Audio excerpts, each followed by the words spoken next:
મિત્રો, પાવાગઢના રાજાએ એક કાયદો બહાર પાડ્યો કે જેને પણ મહાકાળી માના દર્શન કરવા માટે પાવાગઢના પગથિયા ચડવા હોય એને પોતાનું માથું આપવું પડે.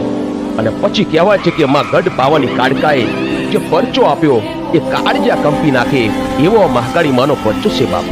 પાવાગઢના પતય રાજાના પિતાશ્રી મનુ રાજા એ મહાકાળી માં સાથે વેણે વાતો કરતા અને મનુ રાજાને એક નિયમ હતો કે તેઓ રોજ સવારે ઉગતા સૂરજની સાથે ચોખ્ખા ઘીની સુખડી બનાવી અને પાવાગઢના ડુંગરે માતાજીને જમાડવા જાય.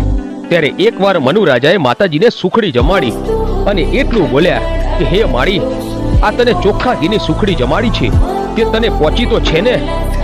આમ એક દિવસ, 2 દિવસ, 3 દિવસ અને ચોથા દિવસે પણ મનુ રાજા સુખડી જમાડીને બોલ્યા, હે મારી ગઢ પાવાની મહાકાળીમાં, તને સુખડી પહોંચી તો છે ને? ત્યારે મારી ગઢ પાવાની કાળકા બોલી કે હે મનુ રાજા, એક 1.25 શેર ઘીની સુખડી જમાડે છે, એમાં તું મને 4 વાર તો